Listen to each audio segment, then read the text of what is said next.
So you want to be normal. So you just want to be like everybody else that roams the world, not knowing the power that's in them, being fine with being mediocre.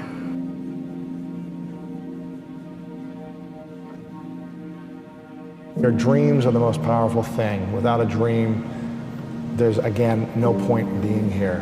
And we are lost without dreams. So find the time on a daily basis to dream and pursue your dream, whatever that looks like. Be on the pursuit of your dream. I really believe that you have to seek the love and the beauty that you want in what you have now. Because that way you're training yourself to extract meaning right now, which means in the short term, if you can fill that role with meaning and your true passion and what's coming from you, then that's going to lead you to discovering the power of it. Because life is essentially tragic in its fundamental essence, you need a sustaining meaning that's deep and profound, and deep and profound enough to get you through bad times, because there will be very bad times in your life. There'll be death, and there'll be illness, and there'll be disappointment of all sorts. And there'll be just the standard difficulties of life in the world to contend with. And you really must have something that's profound and powerful to set up against that. And I think that your voluntary adoption of the struggle to improve being is the proper antidote to that.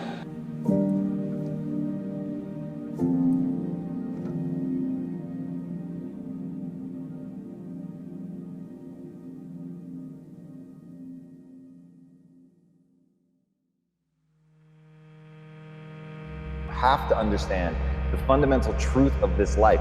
You can always make a different decision, which will lead to a different outcome. Success is not how much money or how much power you have. Success is how well do you do what you do when no one else is looking and keep on doing it. Successful people do all the things that successful people don't want to do. So you've got to be realistically humble. You've got to be ambitious enough in your goals so that you're pursuing something that you regard as truly meaningful and worthwhile. So you want your goals to be of sufficient nobility so that you can live with yourself properly if you're pursuing them, but you want them to be small enough so that you have a reasonable probability of implementing them. Life outside of that one area, most of us are worried about suffering. We're afraid of it. When we're suffering and sacrificing, we wonder whether it's worth it. We wonder whether we're supposed to. We wonder whether sacrifice or setbacks or suffering is a sign it's not our real dream, don't we? And your body is a metaphor for the rest of your life, but the rest of our life, every time we sweat, every time we sacrifice, every time we suffer, we don't do what we do at the gym. We start saying, well, wait a minute, maybe I'm not supposed to be doing this. Maybe I'm not cut out. Maybe it's not my destiny. Maybe I just can't do it.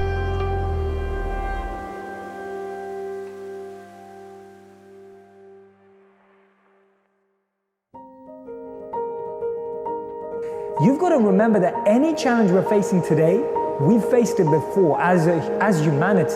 Changing the stories we tell ourselves, we can either look at challenging situations as opportunities for growth, as an opportunity to learn, as an opportunity to change, be the change, or we can look at them and really feel down. Now, that second part is okay. We can even feel like that, right? But we have to recognize it's not permanent. We've got to accept that none of our feelings are permanent. They don't need to be permanent, it's a choice. But recognize that those feelings are not permanent, and it will be amazing when we realize we are seeds, right? That is the most powerful way of finding strength. You get hungry by finding something that's you. I believe that all of us are born unique, but most of us die copies. And so the key to that hunger-driven life is a heart-centered life. I didn't do what I'm doing for years because of my programming, because of the culture in which I was raised in. But you have to work on yourself, and you have to have an unstoppable attitude, and no excuse is acceptable, and you've got to make it a priority, a non-negotiable in your life, and hold a constant vision of what it is you want to achieve, see it accomplished, and go all out. Find a way to win.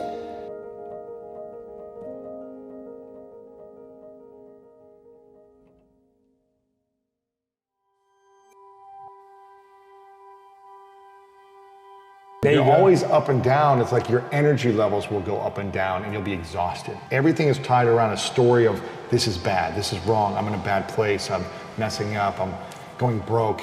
That energy is going to pull you away from service or creation or creativity of how do I get out of this place.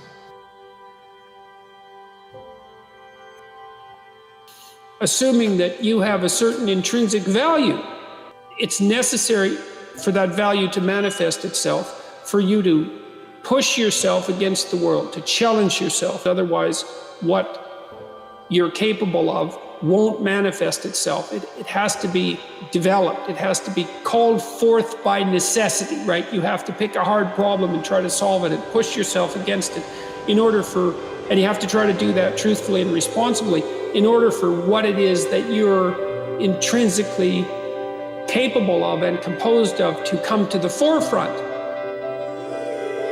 Encourage people to be responsible for themselves and for other people, and also to point out that you have a moral responsibility to do so for yourself just as you do for others. There's a gap between the world and the things that trigger you and your response. And your entire life is that gap.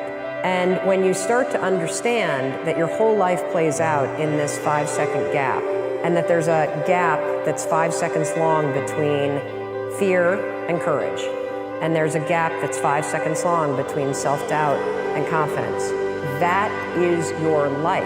And what's super cool about understanding that your whole life is inside this gap is it's so small, everybody, that you have the ability to control it. Life's always gonna throw triggers at you, and there will always be all kinds of cool things that inspire you, your wisdom, and you get to choose what happens in that gap. Do you succumb to an excuse, or do you push yourself forward? And so that gap is everywhere, and it's the same everywhere. And when you start to go to work in controlling how you live in that gap between stimulus or idea and your response, that's where the magic is.